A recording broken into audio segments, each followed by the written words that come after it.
MikeVonAwesome here with a weird video, a little bit out of my element. I promise you that I will not do videos with the intent to be political, and that is not at all what this video is attempting to be either. But I need to chime in here on this whole net neutrality debacle that we're running into. It's once again up for an attempt to get repealed, and it means something to some of us. It means something to the people that put out content, but it also means something to just the average user as well. As long as you download or upload anything, it will affect you if there is no checks or balances that could be seen beforehand.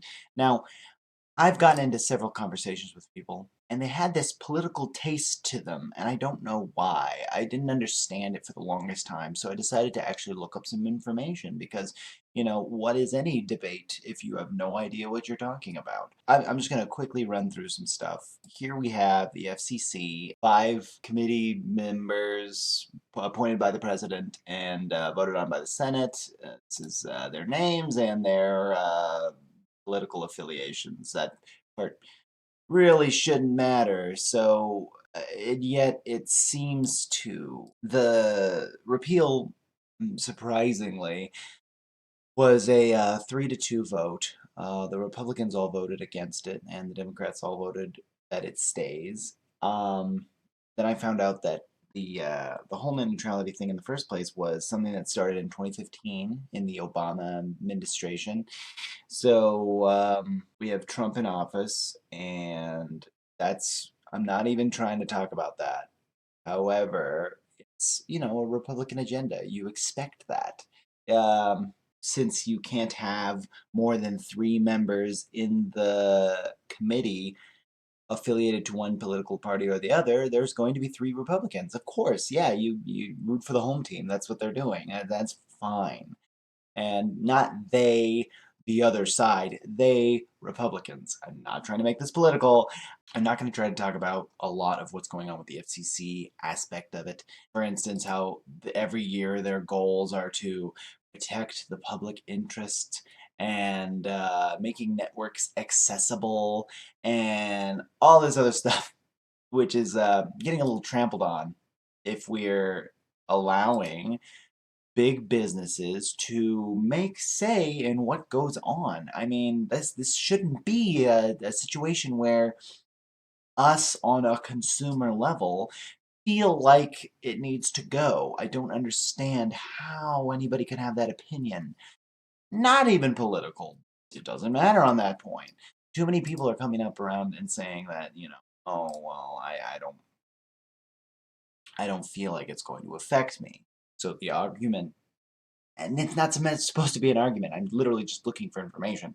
And typically it runs out like this. Well, let me ask you, wasn't internet just fine before 2015? I don't see why we even needed to make net neutrality laws in the first place. They're pointless. They don't do anything. If they really don't do anything, if you really honestly feel like nothing is different, then why are we going through the amount of money, man hours, just cost in general for everything to get this repeal underway?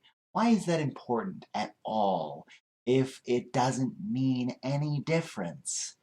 Why would they? What is to gain on their end?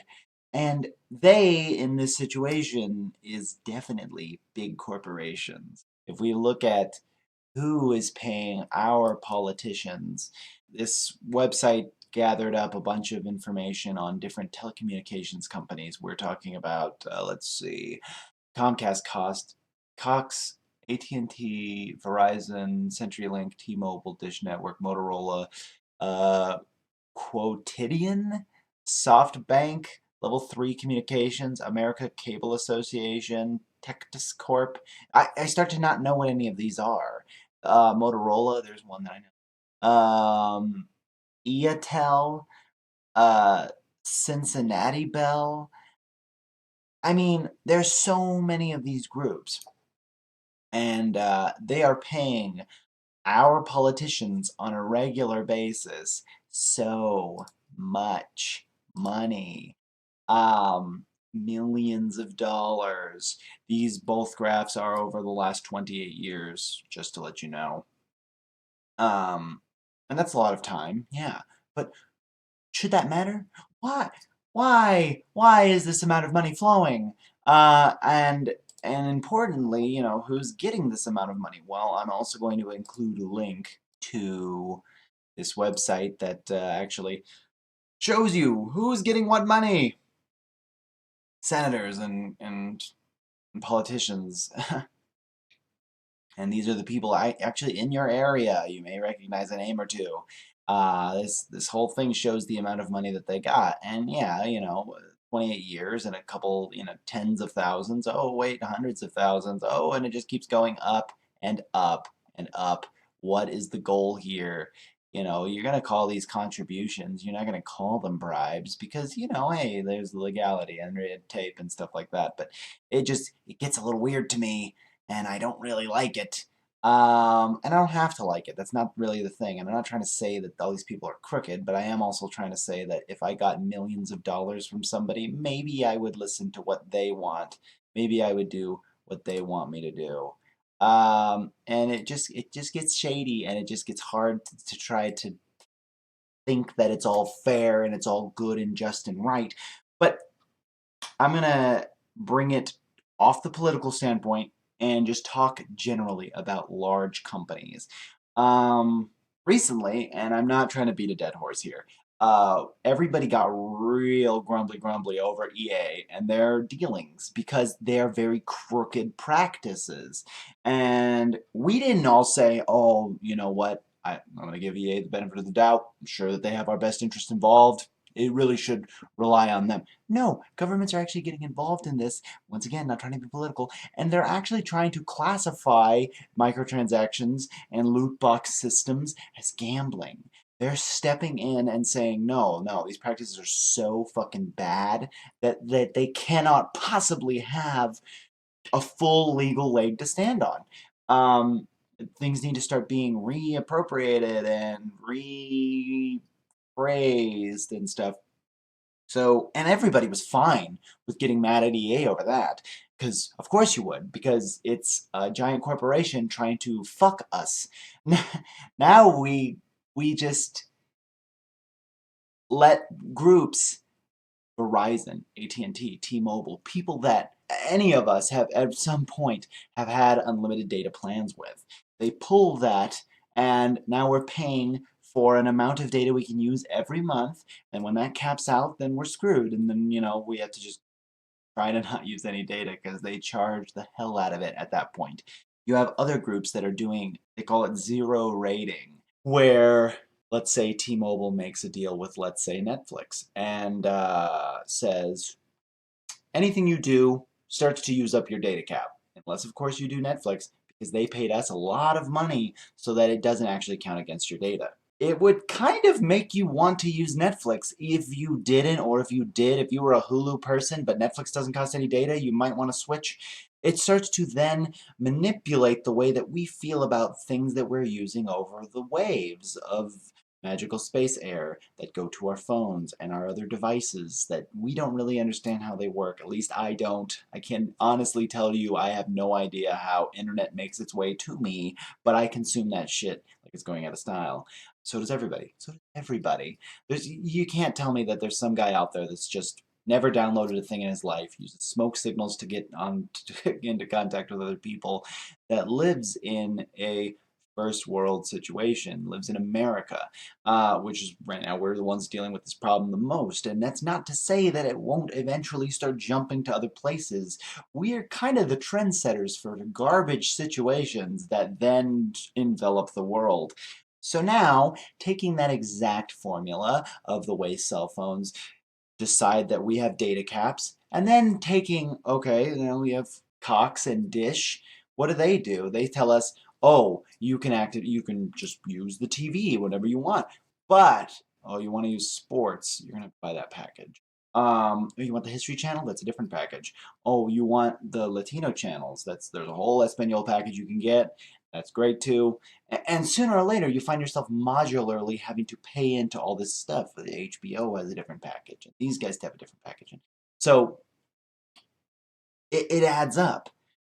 Could you imagine a world where our ability to gain free data over the internet, information, not only would have certain websites getting slip and slide speeds because they paid more, and other websites having to run through the muck at a very slow rate because they didn't pay the tithe to try to get a hold of other people and let them know the information that they're trying to share. Doesn't that sound a little manipulative? On top of that, could you imagine, oh, you want to look up information about this specific topic? Well, you're going to have to buy a package involving that topic. Or maybe even, um, you've looked up too much stuff this month. You're out of internet for this month. Could you imagine? Now, I'm not trying to say that that is the definite situation, because I don't know, but nobody knows. Well, the internet hasn't been different before 2015. Why would all this stuff happen now? I don't know, but it could. I don't know why it would happen now. I can't give you that answer. But when all these giant corporations are the guys paying millions of dollars, they're gonna want something in return. When they're the ones that are making the biggest fuss about this situation, uh, maybe they have a leg to stand on. Maybe they have something to gain from it.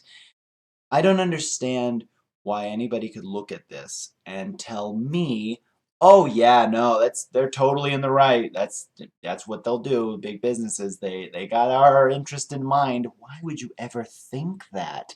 Why would you ever give them an inch? I mean,